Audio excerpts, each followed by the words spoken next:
gue dapat cerita ada satu asrama atau kos-kosan yang di deket sekolah PGRI Semarang, Nat. Oke. Jadi ini asrama nggak resmi gitu. Jadi kalau misalnya lo mau ngekos beberapa bulan di sini pun juga bisa. Jadi bentuknya itu kayak kosan tapi besar. Tapi kebanyakan orang-orang yang tinggal di sana tuh orang-orang yang dari luar kota. Jadi asrama gitulah tempat ini. Oke. Ada 2 lantai, kamarnya selalu full, asramanya bagus, dan di lantai 2 itu ada pintu keluar yang mengarah ke jemuran dan tempat cuci baju. Bentuk asramanya kayak gitu. Oke. Nah di 2012 ada satu cewek, sebut aja namanya Dian. Dia itu asrama di situ. Soalnya rumahnya jauh dari sekolahnya. Pas awal-awal masuk asrama itu dan ngecek-ngecek, Dian tuh udah srek banget sama asrama ini soalnya bagus banget tempatnya. Walaupun gedung tua, tapi ya terawat aja, vibes-nya enak lah gitu kata si Dian ini. Dan ini kan juga asrama yang selalu full kan, jadi dia ngerasa kayak ya ini pasti laris lah di Semarang. Rame nggak sepi gitu ya? Iya benar. Terus juga di asrama itu dapat laundry juga, dapat fasilitas itu. Jadi dia ngerasa kayak ya udah gue nggak perlu repot lah, kalau tinggal di sana bisa dicuciin bajunya. Nah Dian ini ngecek asrama ini bareng nyokapnya waktu awal-awal. And anyway nyokapnya ini peka banget lah sama hal-hal mistis. Sensitif berarti. Sensitif. Pas masuk asrama dan naik ke lantai 2, nyokapnya dia tuh ngomong kayak di sini banyak banget dek. Dian jawab lah dengan santai kayak di mana aja mah. Dari pintu masuk asramanya, terus mau naik ke lantai 2, semua tuh ada banyak. Tapi ngumpulnya di lantai 2 tempat jemuran dan cuci baju. Kata nyokapnya kayak gitu. Dian santai aja karena kan asramanya rame. Dan dia juga mikir jarang nyuci baju ke jemuran sana gitu loh, ke tempat jemuran sana. Cuma sekali doang lah, dan dia juga yakin banget kalau misalnya dia ke sana tuh rame-rame. Jadi pasti nggak akan mikirin kayak di tempat jemuran situ gue akan ketemu sama sosok segala macam, lalu dia nggak akan mikir kayak gitu.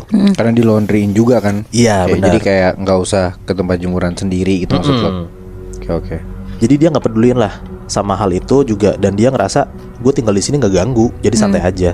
Berarti si Dian ini tuh nggak penakut ya, Moy? Nggak penakut. Nah ditambah lagi dia tahu nyokapnya bisa ngeliat kayak gitu, jadi makanya dia nggak takut, dia nggak mikir macem-macem kan udah biasa. Udahlah akhirnya Dian tinggal di sana selama beberapa bulan. Asrama itu rame banget yang nempatin. Tapi ternyata cuman awal-awal bulan pertama Dian tinggal di sana. Gak gitu lama, semua orang udah pada cabut dari asrama itu dengan alasan masing-masing.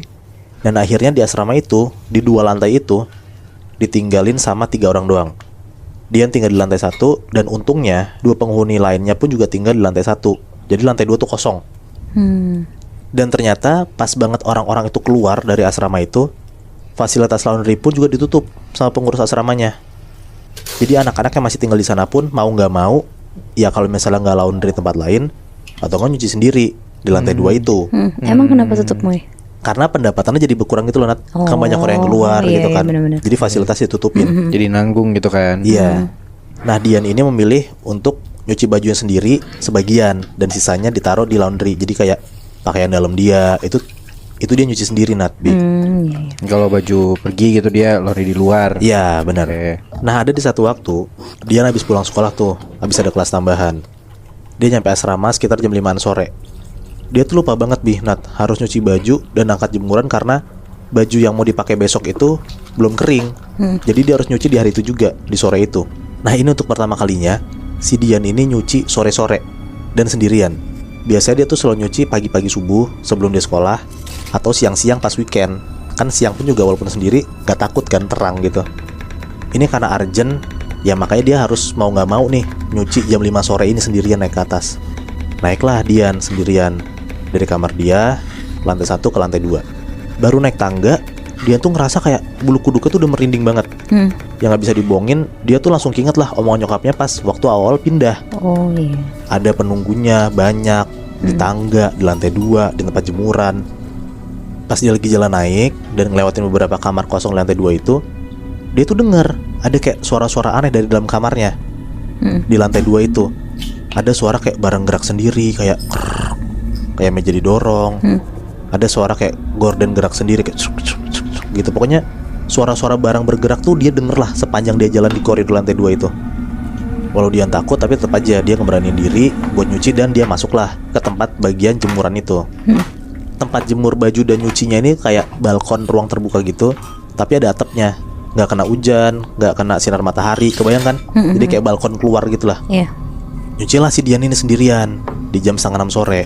Dia bawa HP tuh, jadi dia nggak gabut-gabut banget lah. Pas lagi nunggu cucian dia main HP, dia bisa nyanyi-nyanyi segala macem. Pas Dian tuh lagi nyuci, tiba-tiba dia denger Nat, ada suara cewek kayak bersenandung gitu loh, kayak nyanyi tapi cuman gitu-gitu doang.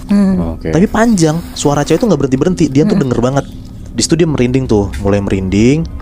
Dan dia sadar juga kalau misalnya di lantai 2 itu cuma dia sendiri, karena 2 temennya di lantai 1 tuh belum pulang pas dia naik ke atas.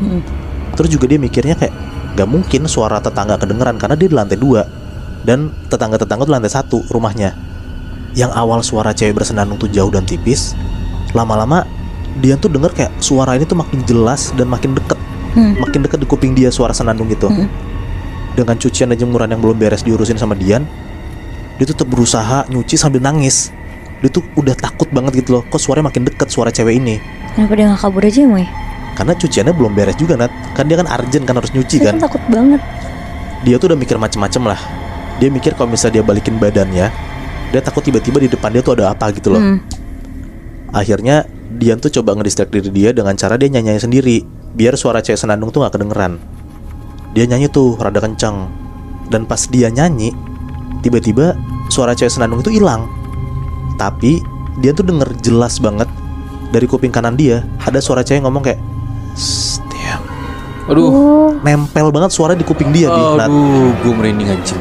Dia tuh hancur banget lah di situ rasanya. Dia langsung buru-buru beresin bajunya, ya walaupun belum selesai semua. Langsung ngebalikin badan dan dia keluar dari tempat jemur baju itu. Keluar dari tempat jemur baju itu, dia masuklah ke lorong ke lantai 2 itu. Jadi di lantai 2 tuh ada 10 kamar gitu Nat. Kanan 5, kiri 5. Jadi ya lorong itu rada panjang lah. Dan dia harus ngelewatin ujung lorong itu buat turun ke lantai 1. Dia jalan cepet buat ngelewatin kamar-kamar kosong itu. Dan di lantai 2 itu gelap banget, karena mungkin sama penjaga asrama itu belum dihidupin lampunya. Jadi gelap lah, dia gak ngeliat apa-apa.